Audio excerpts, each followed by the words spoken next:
Welcome to the People Behind Property podcast, brought to you by O'Brien Real Estate. In this series, we shine a light on the personal stories, career journeys, and expert insights shaping Australia's real estate market. Meet the agents, the industry leaders, and the voices behind the O'Brien network, because here it's personal. So let's dive into today's conversation. Well, welcome back to the People Behind Property podcast, the podcast where we go behind the bricks and mortar and shine a light on the people making a difference in our communities. Today's episode is a little different and a really important one. We're diving into the world of foster and residential care, a space where compassion, structure and opportunity can completely change the trajectory of a young person's life. Our guest today is Sam Patterson, Director of Community Engagement at MacKillop Family Services, an incredible organisation that's been supporting children, families and carers for over 165 years. Alongside Sam, we're joined by Kaisha, who has lived experience in foster and residential care and now uses her voice to inspire and advocate for others walking a similar path. Sam, Kaisha, welcome to the podcast.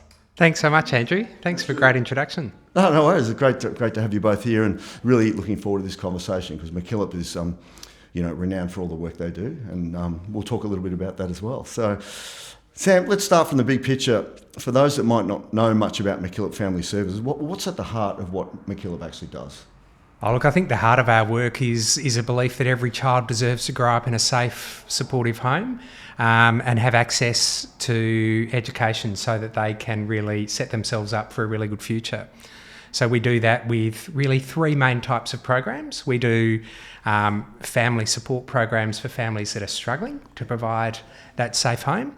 We provide what's called out-of-home care. Most people will know it as foster care to young people where they've temporarily been removed from home. And we also provide education. We do that through 5 schools. And we do outreach work into our foster homes and residential care homes. And those schools are really for kids who, for one reason or another, aren't able to go to a mainstream school. Yeah.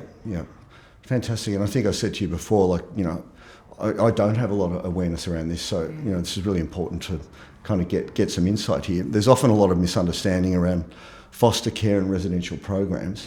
What's the biggest misconception people have about children and families that you support? Oh, look, I think the main thing is there's a lot of judgment. So a lot of the children that we work with have had a lot of trauma. They might have grown up in a violent home. They might have not had a lot of love. That can sort of lead to, at times, a sort of sense of not feeling valued in the world, and that in turn can lead to difficult behaviours where they act out. And so, that can lead to people judging those kids and judging their families. Very often, the families of the children we work with, it's an intergenerational issue. So the families may have grown up in care as well. So I think it's that judgment, and we really want people to understand that the kids we work with are in a situation they're in through no fault of their own, and they deserve a loving home as much as anyone.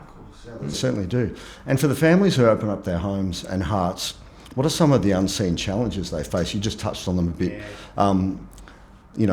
With organisations like MacKillop, help them navigate. How does that? Yeah, well, we rely very, very heavily on foster carers, who are people who volunteer their time to provide a safe home for kids, and that can be very short term. Some foster carers do what's called respite care, where they might provide once a month. They might have a young person in their home for a weekend. It can also be short term or long term. So, look, I think that for the foster carers, probably one of the biggest issues is financial. We're in a cost of living crisis, as you know, and our foster carers get a lot of training from us, a lot of support from us, and they get a fortnightly subsidy that helps them with food and putting a roof over their head and clothing.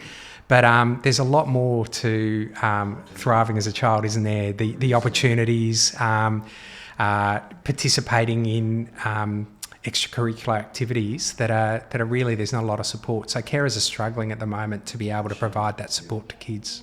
And in terms of the screening of the carers, and obviously that's probably got a lot more detailed as time's gone on and we've moved into 2025 and 2026. So is that challenging? going through that process for a person? It's very, very important. And it's important, I think, for us to know that the carers are going to be safe, but it's also, I think, important to give the carers through that journey, they get a better understanding of what they're stepping into, and it's better that if it's not for them that they drop off along the way before having a child placed with them. But in essence, it takes about 6 months from when you first inquire to when you have your first child in your home, and through that period you get a lot of training. We really get to know you. We get to know the sort of children, the age groups of children that you want to care for, and we really set them up to be able to, for both the child, the foster carer and the young person placed with them, to give it the best chance of being successful. Yeah, definitely. No, obviously you've got the insight, so you can really guide people through that process, can't you? Yeah, it's a long process, but it's important. Yeah. So it's one thing to provide the safety in the shelter, and but it's another to make a child feel valued and included. How does MacKillop go about creating that sense of belonging for kids in care? We really just say to foster carers, think about your childhood, think about the things that made you feel safe, think about the things that really helped you to belong and connect. And we really draw on their experience. It's you're in the role of a parent. So yeah, we often say during the process of becoming a foster carer, we get our carers to reflect a lot about their experience of being a kid, and the things, holidays, connecting into school, connecting into groups outside of school. A lot of our, it's not uncommon for a child who comes into foster care to go through different homes. And if those homes aren't close geographically, then they might go through a number of different schools, so they don't have that stability in their school setting. Yeah. So it's really about making sure that they've got all those connections and all those experiences. Like, holidays are critical. Holidays are I think most of us, when we think of being a kid, top 3 memories will include holidays. So making sure kids have those opportunities really important. Definitely, it's like, well, you're having your own child, really, you're looking after. So do you find many of the parents that are involved in this have got children of their own, or do you come across much where parents, a couple that don't have kids? And it really varies. I think one of the misconceptions about foster care is that you have to be a certain type of household. Yeah. So people think you have to be a couple. You don't. You can be single. We've got a lot of single foster carers. We've got a lot of same-sex foster carers. Yeah. We've got foster carers who own their home, who rent their home. Yeah. We've got foster carers who work full-time, and foster carers who don't work at all. So, and we do have foster carers with their own children. And it's really up to the carer. I spoke to a carer a couple of weeks ago with young kids, aged, I think they were 10 and 8, and they just wanted their kids to have that opportunity of what it feels like to give back to the community and tap into that social justice. There are other carers who prefer to wait till their kids are a bit older or have left home. So it really just depends on your own comfort level. Yeah, I mean, what I'm hearing is there's quite a lot of flexibility in how it's achieved, which is really good, because it gives people, if people are interested or curious about this, they can come to you to find out more. Yeah, and often foster carers will start by being a respite carer, where they just have that 2 days a month, and they'll progress from there. So it's really up to whatever suits your own circumstances. Yeah. Kaisha, I want to bring you in now. And first, just look, thank you for being willing to share your story. And from what I've seen and read and heard, it's inspirational. So really looking forward to it. Can you take us back to those early days? What do you remember about your first days or weeks in care, and what kind of stood out for you? I think the first time I was actually placed in care, it was a foster care placement, and surprisingly it was actually a teacher that I went to school with, and I didn't know until I got there. I had no idea before. But I remember it just feeling like, it felt like home. Like, it was a safe space. Like, I think one thing that stood out was we baked a cake together. I know it's like a very small thing, but I think just that sense of having someone like to share something with, I felt like I belonged a little bit more, and it was a really great transition into foster care, because it's a very harrowing experience for any child, especially, most kids, like it's so different. And of course there's so many different foster carers, and so many foster carers are very great, but it is very scary. How old were you through that's at 12? 12, yeah.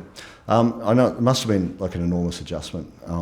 How did the staff at MacKillop support you through some of those early challenges? I think it was helping me with school for a while, trying to stay at the same school, because like Sam was saying, many children end up moving to different schools. I've been to 12 different schools. Yeah.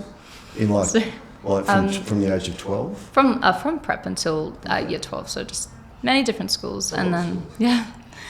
And I think one thing was MacKillop tried to help me just find a school that I could stay at and at least have that one consistency. Yeah, it must have been tough. That's a lot of schools, like to have to, re-find your friendship groups and do that type. That's why foster care is so important, because it's like, especially when you're navigating school, you're disrupting friendships, you're trying to find someone else. If you have that sense of belonging, at least at home, it helps so much. It's funny you draw on your own experiences in this work all the time. My little fella, 10 years old, changed schools this year, and he's in a very stable home, and gee, he found it tough, the first month, and I remember putting him in to the school one morning, and he walked. He hadn't established a friendship group. But I just sort of thought to myself, I said to him that day, what gave you the courage to walk through the gate? And he said, because I knew you, Mum, and my little sister would be there at the end of the day to give me a hug. And I thought, that's what our foster carers, that's what they're there for. Because if the kids know that there's something stable and safe for them at the end of the day, it gives them that courage to leap out into the world. Yeah, definitely. I mean, because most of us have probably been to 2 schools, So it's just very, very different. It's polar opposite of that. So... Kaisha, was there someone in particular, maybe a carer or a youth worker or a mentor, who really made an impact on that journey? Definitely for me, with education, that was Bruna. She was amazing. It was more helping me go to school, advocating for me as well. I remember I was going to school for a little bit, and they were really great with helping me and everything, but they didn't have a lot of the facilities that I wanted, and I wanted to do VCE. So she completely advocated for me to go to a private school that had a lot more support and everything for me. And I think she just really she helped me. A lot of the times I was like, I don't want to go to school, I don't want to get out of bed, but I'm so grateful that she helped me push through all of that. Private school, you felt there was just more opportunity? Yeah, that was about, I think, a year that I went there, and there was a bit more opportunity there. It was more just, I think, VCE and being able to, most public schools had VCE, but I was going to a different school that just, didn't really have the same options. So. Yeah, did it kind of just open your eyes to what's possible? Yeah, it did. I'd never even seen some of the things in the school. I was like, oh my God, we have a, photography studio. We got to develop photos. It was really cool. And then going to that school, I realized I really wanted to study education support. And that's when I ended up doing a certificate in community services the following year, and then diploma the year after, and then my bachelor, and now my master's. So it's been a long education journey. We'll talk a bit more about what you're doing now soon, but that's incredible. So well done for all of that. I think one of the things, Andrew, too, is that with foster care, it's about giving kids an opportunity to try a lot of different things, because, we often say that our job is to hold on to hope for these kids and give them that sort of little spark for a hopeful future. And whether it's baking a cake and realising that you want to be a chef, or whether it's seeing a photography studio, we really want that's what we all want for our kids, is to find that, give them lots of different tastes of things and hope that we find a thing that sparks their passion. And that's what we just want to make sure that these kids have that opportunity as well. I think the MacKillop school in Footscray, there was a lot of things that I went to there. They Brona would organise makeup courses and little short things. I remember even externally, I did my birth certificate and all these other things. It's just these little small things that felt like such a big win, and it was just so great to be able to achieve it. And it was really great. When did it click for you about a direction you wanted to go in? Was there a moment that you could kind of, if you look back? It was 2016 when I was in year 11, and that's when Brona was helping me get to school, and I just was like, this is what I want to do. I want to help other young people, because a lot of the girls I lived with, they really struggled with getting to school. And I think that's why as well I had a big disengagement from school, because I was like, well, I was 13, no one else that I lived with was going to school. I was like, I want to stay home, I want to sleep in. And eventually, it was really important to me, and I want to be able to help other young people. Definitely. And I think it's probably still sad. Not everyone gets to the level you're at, or where you're at in your life, do they? some people still struggle with all of this, and it's ongoing into their adult life. Yeah, you know, the stats for kids in out-of-home care, whether foster care or residential care, are not good in terms of, certainly in terms of university or tertiary qualification, but also in terms of completion of school. Yeah. And it's really just because of the disruption, and it just makes it really difficult for them. So, you know, we just work so hard. That's why it's not just about providing that safe home. Foster care generally lasts until the age of 18, and then these kids are out, expected to be out on their own. Yeah. But that's why we think it's so important to provide that education as well to set them up. Some of them, even at 18, they're still not necessarily developed emotionally just to be cut loose into the real world, are they? Yeah. Well, I would put it to anyone listening to this podcast who's got kids approaching 18, and hopefully they've had a good, stable home environment, and ask, are they going to be leaving home at 18? I mean, I think most kids are leaving home in their mid-20s now. And they're not ready to live independently. So, and it's a lot harder, like you said before, with cost of living. I think it's really... You know, it seemed to be a lot easier to leave at 16, 17 or 18, years before. But Sam, let's shift gears to the role of the wider community, particularly the business sector. Why is it so important for businesses like O'Brien Real Estate to step up beyond just government funding? There's so many reasons. I think a really important one is just the kids knowing there's other people that are in their corner and standing up for them. Yeah. So when we can say to kids that a corporate's supporting them or helping them to access something, it just helps them to know there are people out there who care for me.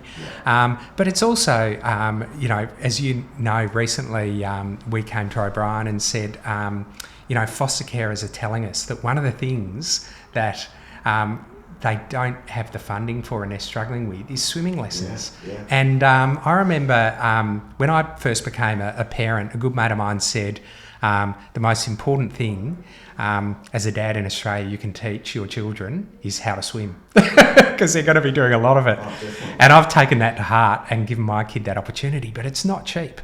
So, and I think Kaisha has a story about that, but we were blown away. We came here and we had a chat and sort of said this is one of the things carers are struggling with. And I think a month later, you'd raised a significant amount of money that has gone directly to foster carers. So that's amazing. Yeah. And also I think, I know one of the things at this time of year, we're starting to think about Christmas. Yeah. And another thing that would be in that top 3 things you remember when you're a kid is Christmas time. Yes. And a gift under the tree. And we want to make sure every child in our care, on any given night across Australia, we have just over 600 children or young people in our care, and we want to make sure they all have a gift under the tree. So just, it's a small, for most corporates, that's, or most people working in corporates, that's a small token, but it changes these kids' perception of themselves. Yeah, because I would imagine with all the festive seasons, and, whether it be Easter and all the different things, there must be moments where, for you, Kaisha, you've had moments where this is feeling really empty, there's nothing happening. Like, was that hard? I think in foster care, because I was a little bit younger, we did do Easter, but it did still feel different. I mean, it felt different even from when I was a child as well. And it's like, I can see the effort. I know foster carers do try to put in so much effort to try to make it feel like a family. And then residential care was very different. We still got Easter eggs and everything, but it was very different compared to. Sam, MacKillop's worked with a range of organisations. What does a meaningful corporate partnership actually look like in your view, or MacKillop's view for that matter? Look, I think it's one where you take the time to understand each other's needs and how you can fill those needs. So I think oftentimes people tend to go, oh, you're talking to a corporate, are you going to get money from them? And of course money helps, but also goods in kind, like a gift, can really help as well. And as you alluded to before, this is an area that's really not very well understood, and any opportunity that we can get to help people understand a bit more about the foster care system is worth its weight in gold to us. So understanding that you have a podcast and there was an opportunity, that's just, we can't put a price on it. So it's really just understanding those it's not always the big check. The big check's important, but it's just making sure that it's a win-win, and long term as well. Because we just find that the longer that you work with a corporate, the more you see little opportunities where actually we have something that we can add to you. Yeah. So that's what I think a good partnership's about. And I mean, MacKillop's got so much history. I mean, if it's 165 years, it's a long time. I mean, if every business in Victoria made even a small contribution or an initiative, what kind of ripple effect could that have for children in care, do you think? I hadn't thought of that, but amazing for some of the reasons I've touched on. Just that sense that they're valued, that there's someone looking out for them.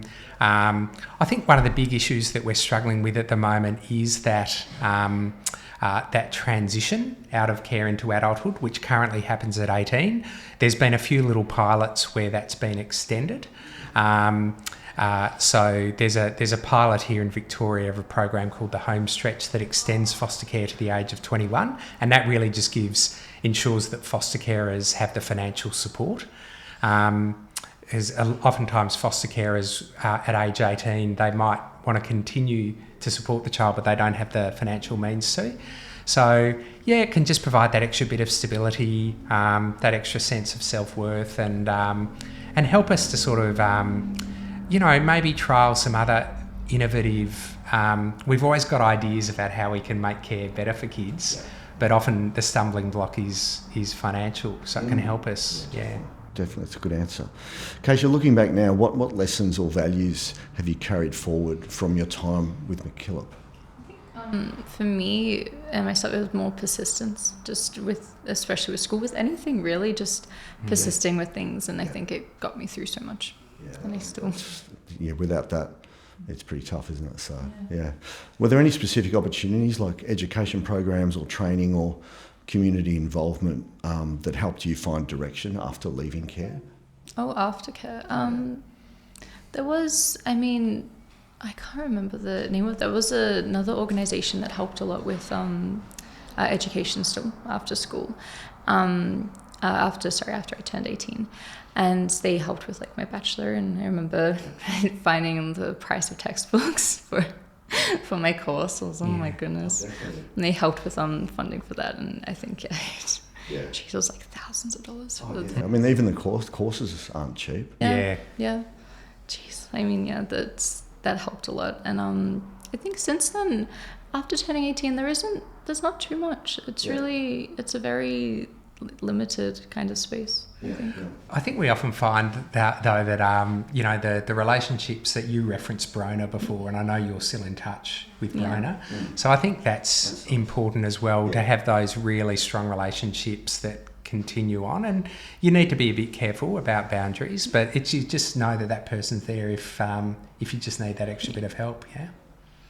I remember even to touch on the photography thing, I think I was maybe 15, and I went with the MacKillop school, and Brona bought me a camera, actually. I'm not sure, obviously, I'm pretty sure there's a lot of businesses like yours that helped with funding for things like that, and that got me through a lot for so long. I absolutely loved it. I brought it everywhere, I took so many photos, but I still remember that. It was so cool. I still have the camera. Well, it's like you said before, you remember this cake, because there was some engagement and interaction with an adult that cared. So, that's funny what you remember, isn't it? Like the things at those moments, that made a difference. So let's fast forward to today, Kaisha, because you're a very impressive young person today. What does life look like for you now? What are you working on, studying, or passionate about? Well, now I am a mum of 4 boys, so that's 4. Wow. It's crazy at home. What are the ages? The oldest is nearly 7, then a 4-year-old, a 2-year-old, and a 10-month-old. Wow. And they are, oh my goodness, sometimes it's like a UFC fight at home. You're doing a master's as well? Yeah. Wow. Yeah. Part-time for the master's, which is understandable, but That's amazing. So really, you're just being a parent yourself. I think it's very confronting now, seeing having kids of my own and being like, wow, of course, so many things, like having a family and everything, and realizing how many kids miss out on all of that. it feels a lot different now. Is it different for you because you are a parent and you want to do things differently, or you want to make sure you're able to? Yeah, and then knowing like so many kids do miss out on that, it hurts a lot. I do feel. You're an absolute inspiration, Kaisha, I've got to say. So, if you could speak to your younger self, or maybe to another young person entering care today, what would you tell them? I think for me, I think education is just such a big thing. Just as much as, you want to sleep in sometimes, you don't want to go to school, like even just going to school, even studying a course, like a small TAFE course. Yeah. I remember I did hospitality, like there's just these little things, and if you find something you love, I think it'll get you through a lot, and you can keep holding on to that, and even if it's a TAFE course and slowly getting into something else or doing an apprenticeship, it helps so much. Yeah, I think that's really good advice. Can I just say, I remember I started at MacKillop 10 years ago, and I think in my second or third week I was just getting a sense for our programs, and I met Kaisha. She was the first person that I met in care, and I think you probably had been a bit disengaged from school for a while then, but had recently decided something flicked, and you just decided you were going to commit to your education, and it was extraordinary. It was just, I just thought, I'm in the right organisation, because here's this young person who's had some tough times and struggling, but just through that persistence of staff, you just held on to that dream of education, and it was all uphill from there. Yeah. What was that switch? Do you know what it was? It was the people that we had at the resi. At the time, it was that was when we had a lot more permanent staff, and there was like the same kind of people, and having that consistency as well. I think a lot of people with residential care, so many workers end up leaving, and sometimes it's pretty abruptly. They don't always say goodbye, and it is. You kind of see yourself in these youngsters that were coming in and kind of thinking, I don't want to do that again, or I've moved on from that. Yeah, when I was closer to 18, I was like, oh geez, like even how I used to be when I was 13, 14, I was like, oh my goodness, like. Wow, amazing.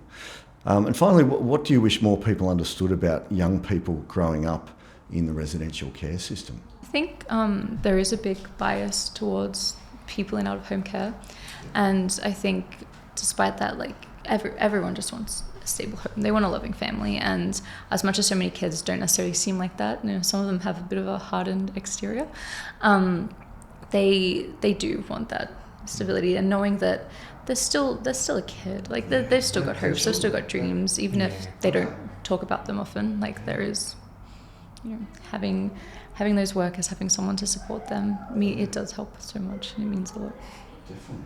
It's amazing. Like I said, you were an absolute inspiration. So, Sam, as we wrap up, I want to ask, what more can we do, both as business leaders, as individuals, to ensure kids in care feel seen, supported, and given every chance to thrive?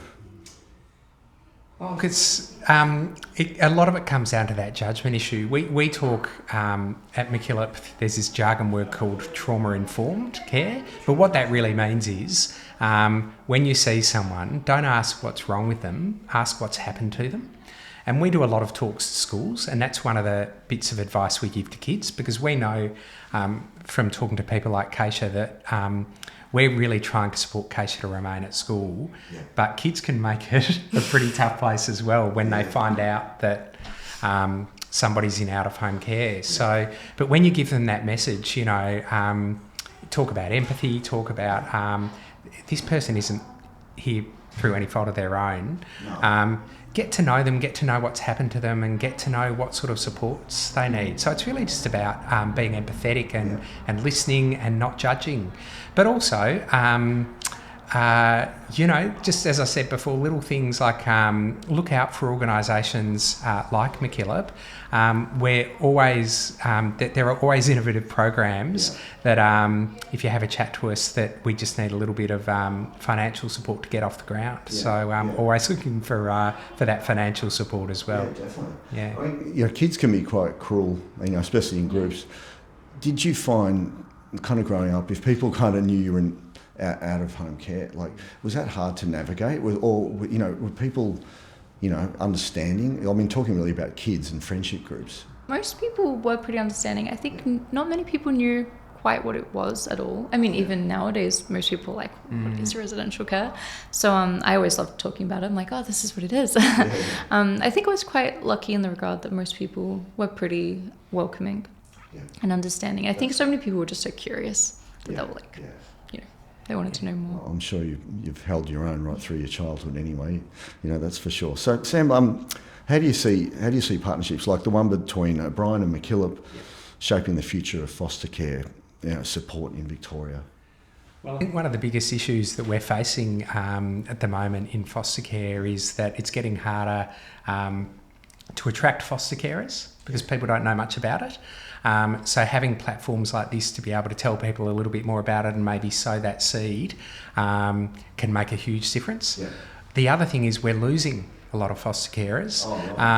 For what? Just for different reasons, personal. Yeah, different. Yeah. Foster carers.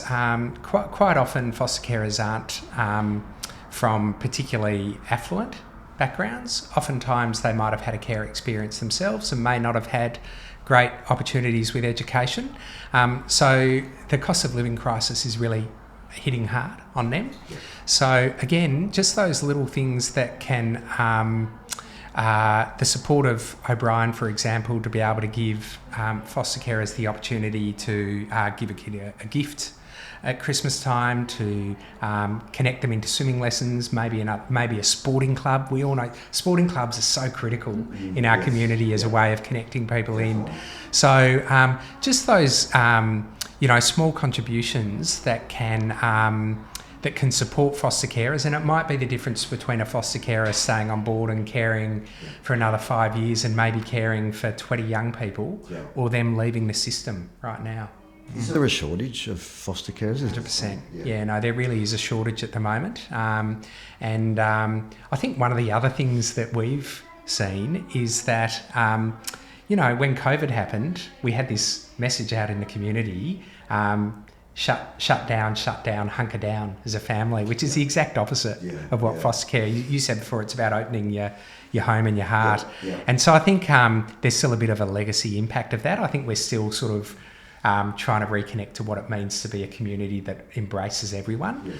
So there's an element of that. And I think cost of living, as I say, is biting hard. So anything we can take to take some of that. Yeah, they are. That's right. So anything we can do to take some of that pressure off is going to be really important. Okay. Probably last question here, but I might ask both of you this one. If you could leave our audience with one message about why supporting children and care matters, what would that be? Kaisha, what do you think? I think remembering that kids really hold on to those little opportunities, and I think even some people might think, oh, it's just a small opportunity, it's just soccer or swimming or doing a course, but I think a lot of those things will shape the rest of that child's life, and they'll hold on to that. That's it. Sam, what about you? For me, it's just think back to your own childhood, and everyone's got that one person who, and often the person who impacted a child's life, changed a child's life, won't even know. It might have been somebody who spoke at a school, or somebody who just did one small act of kindness for that young person when they really needed it. So you really can change a young person's life in a really simple way, just by showing a bit of empathy and a bit of care. Just be that person. No, definitely. And Kaisha, do you think that person you bake the cake with, do they know that you still think about that? They probably don't. They probably don't. I think at the time they just thought it was a nice thing to do, and I think still recall that today. A lot of kids in foster care, we really do hold on to those small things, and people might not remember it, but we will, be carried throughout our lives. Yeah. Hopefully they'll be listening to this podcast. Definitely. We'll certainly get it out there. Sam and Kaisha, thank you so much for being here and for the incredible work and courage you bring to this conversation. For our listeners, if today's episode moved you, please take a moment to learn more about MacKillop Family Services. You can visit mackillop.org.au to find out how to donate, volunteer, or even explore becoming a foster carer yourself. This has been The People Behind Property. I'm Andrew Martin, and we look forward to seeing you next time. Thank you, guys. Thanks so much, Andrew. Appreciate it.